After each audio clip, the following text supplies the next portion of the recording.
Thanks for staying with us. And Bill O'Reilly in the Unresolved Problems segment tonight, killing animals. The illegal hunting of endangered species happens all over the world. Elephants for ivory, rhinos for their horns, sharks for their fins. Actress Bo Derek, special envoy for the State Department. I didn't know that. But she's a special envoy for the State Department working on illegal wildlife trafficking all over the world. She joins us from Washington. You know, what has happened here, I follow this a little bit. I know what you're trying to do, and what the State Department is trying to do is to discourage people from buying the ivory, from buying the shark fin soup or whatever the dopey thing is, because these animals are being wiped out. Yeah. But what's happened is the PETA people, you know PETA, right? The Protection of Animal People. Yeah. They become so fanatical and so crazy, like you can't wear fur and you can't do this and you can't do that, can't have a burger, that a lot of people just turn this off. And I think that's hurt your cause. What say you? I agree. I think that sometimes what I'm trying to do, and I limit my efforts to, first of all, issues I can truly understand. I need a solution. I need hope.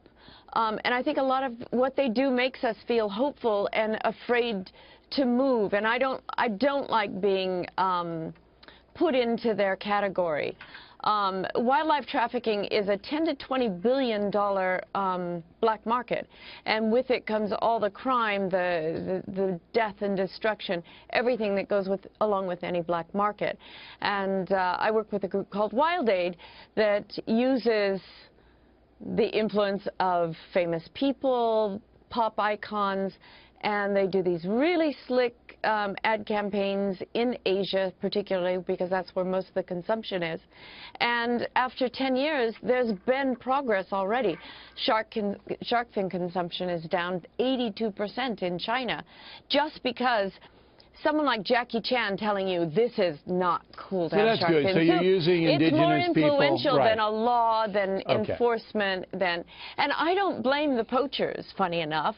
I think that the person who buys the ivory or has a bowl of shark fin soup or has a tortoise hair jewelry trinket, they're responsible for the death of that animal. I believe that too, but I do blame the poachers as well. And you know this. You've been to Africa. I've been to Africa. These are brutal guys. They'll kill you. If you're in between there and the ivory, you're dead. It's true, but that's only because someone is buying it and there's such a big bounty on that animal. It's like the dope thing. There's the heroin buyer, so don't blame the pusher. They're both irresponsible. But I think it's good that you're guilting people and raising awareness that you don't need the ivory and you don't need this stuff from endangered species because it has fostered now a murderous industry. Now we have to shift gears a little bit. You're a rather conservative woman, and I'm not going to get into your politics personally, but I wanted people to know that. And back in 1989, you started a movie called Ghosts Can't Do It. And many ghosts picketed you, and ghosts were everywhere, and they're very upset. Yes. Right, and you know, all of that. But in the movie was a cameo with one Donald Trump. Yes. That in this room there are knives sharp enough to cut you to the bone, and hearts cold enough to eat yours as hors d'oeuvres. You can bet your sweet little You're too pretty to be bad. You noticed. That was Anthony Quinn, wasn't it, in the background there? Yes, it was. Zorba. Yep. So you had Zorba and Trump. So at that time, did you know Trump? Did you know who he was? I mean, what was the interaction on set?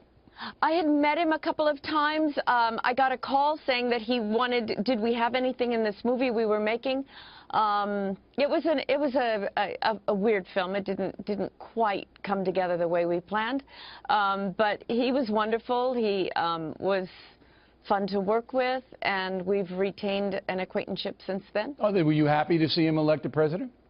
You know, I was very curious at the whole election, like a lot of us, but he seems to be the man the people want right now, and in general, I do like an insurgent and someone who's not establishment. Yeah, you want somebody from the outside to shake it up. You want to drain the swamp. Yeah, the idea of it I like. Right. I like. If you drain a swamp, there are gators down there, though. No kidding. Right, you're not going to. No kidding. We're not buying those shoes. No kidding, but he's been helpful already in a foundation he helped us set up in the Galapagos Islands. Oh, has he? So Trump's on board with protecting the animals and the environment. He has been, and I look forward to working with him, with anybody. All right, Mr. Eric. We appreciate your good work on the behalf of animals all across the world. Thank you very much. Thank you so much.